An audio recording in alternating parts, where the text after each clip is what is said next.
आज क्या बार है? शुक्रवार। शुक्रिया। हम क्या बोलते हैं? शुक्रिया। शुक्राणु, उसमें भी शुक्र है। ये सब शुक्राचार्य के द्वारा हुआ। हम शिव पुराण सुन रहे हैं। इस दुनिया के दुर्लभ तपस्वियों में शुक्राचार्य हुए। बाकी लोग स्व कल्याण के लिए साधना किए। शुक्राचार्य को लगा कि भाई कोई हमको इज्जत नहीं दिए, राक्षसों ने मुझे गुरु बनाया, राक्षसों ने मुझे इज्जत दिया। वो राक्षस एक एक करके देवों से मर रहे हैं, एक एक करके देवों के द्वारा वध का हो रहा है उनका। तो ऐसे राक्षसों को कैसे बचाऊं? अपने शिष्य परिवार को बचाने के लिए शुक्राचार्य एक किसी वृक्ष में उल्टे लटक गए और नीचे से आग लगा के उस आग में लाल मिर्च डाल दी, सूखी हुई मिर्च। अब समझो आप कोई मिर्च डाल दो आग में, उसका धुआं उठता हो और उस धुएं के ऊपर आप उल्टे लटक जाओ, नाक से खून आना चालू नहीं हो जाए? जी गुरुदेव। हो जाएगा। तो ऐसे नाक में खून आते कई हजार वर्ष तक शुक्राचार्य ने साधना की, तो भगवान शंकर प्रकट होके बोलते हैं कि तेरी तपस्या से मैं प्रसन्न हुआ भाई भार्गव। उनका नाम भार्गव है। क्या है? भार्गव।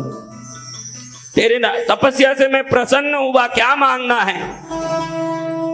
कोई मुझे इज्जत नहीं दिए महादेव, ये राक्षसों ने मुझे गुरु बनाया। उन राक्षसों का रक्षा हो, राक्षसों को देवताओं से बड़ी अत्याचार हो रही है, राक्षसों की रक्षा हो। मुझे आशीर्वाद दो कि मुझे संजीवनी मंत्र आपसे प्राप्त हो। क्या मंत्र? संजीवनी। मृत्यु संजीवनी मंत्र। उस मंत्र को एक बार फूंको, मरा हुआ क्या हो जाए? जीवित हो जाए सदगुरु भगवान। हाँ, तो भगवान शंकर ने कहा, हे भार्गव, जीवित तो सिर्फ शुक्राणु करता है। तू जीवित होने का मंत्र मांगा तो तुझे मैं मृत्यु संजीवनी मंत्र भी दूंगा। शुक्राणु की तरह तू सबको जीवित करता है, प्राण देता है, इसलिए आज से तेरा नाम शुक्राचार्य होगा। तेरा नाम भी शुक्राचार्य रखता हूं। कल देखा हमने बृहस्पति नाम भगवान शंकर ने आंगिरस ऋषि को दिया कि तू बृहत तप किया, इसलिए तुझे बृहस्पति नाम पड़ेगा। तेरे बार में लोग तेरी पूजा करेंगे, उनको सब कुछ मिलेगा। काशी में बृहस्पतिश्वर महादेव का शिवलिंग है, जहां आंगिरस ऋषि ने तपस्या करके शिव को प्रकट करके बृहस्पति पद प्राप्त किया। ग्रहों में एक बने। क्या बने? ग्रहों में एक बन गए। और शुक्राचार्य भी शंकर जी की कृपा से ग्रहों में एक बन गए। और शंकर जी ने कहा कि तेरे शुक्राणु के शरीर में प्रवेश से ही मनुष्यों में वंश वृद्धि होगी। अगर तेरी कृपा नहीं होगी तो वंश वृद्धि नहीं होगी। किसी को पुत्र नहीं हो, उनकी जन्म कुंडली चेक करोगे तो शुक्र नीच का होगा, जरूर वो शुक्र नीच का होगा। जिसका शुक्र नीच का हो गया उसको पुत्र प्राप्त नहीं होता। कई लोग बोलते हम इसका भरोसा नहीं करते।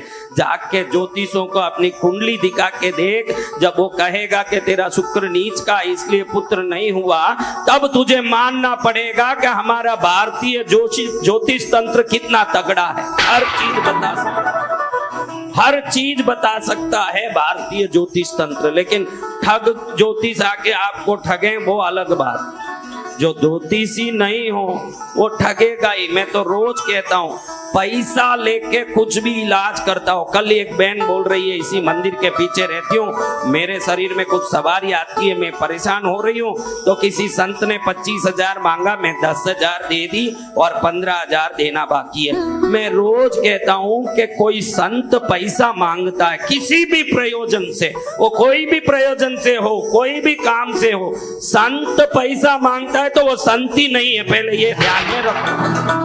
कोई संत पैसा मांगता हो फिर उसको आप संत मत बोलिए, वो नालायक है। अरे तू संसार छोड़ दिया, तूने दुनिया के रीत रिवाज छोड़ दिए, अब तुझे पैसा मांगने की क्या नौबत आई? अगर सामने वाले का कल्याण करना है। अभी वो बोले कि महाराज उनको यंत्र बनाना था, तावीज बनाना था, उसकी सामग्री खरीदना था। अरे हमको भी सामग्री खरीदना है, तो हम भी तो आपको कह रहे हैं सामग्री ला के दे दो। जिसको तावीज बनाना है वो तावीज की सामग्री मंगा लें और उसको बना के दे दें। पैसा क्यों ले रहा है? पैसा इसलिए लिया जाता है, 5,000 की सामग्री होगी, 25,000 लेके 20,000 ऐंठना है लोगों का, ये चक्कर है। जो संत, जो ज्योतिष, जो तांत्रिक पैसा लेके इलाज करते हैं वहां मत जाइए। जाइए सामने कात्यायनी माँ के दरबार में और माथा टेक लीजिए। उसमें जितनी शक्ति ही होगी, उसके चरण की धूल की शक्ति भी किसी में नहीं होगी, उतनी शक्ति उसमें होगी। जाना हो तो मंदिरों में जाइए, जाना हो तो भगवान के चरण में जाइए। तांत्रिकों के, ज्योतिषों के चक्कर में मत पड़िए। पैसे तो लेंगे ही, आपकी जिंदगी भी इनके चक्कर में पड़ के खराब हो जाएगी।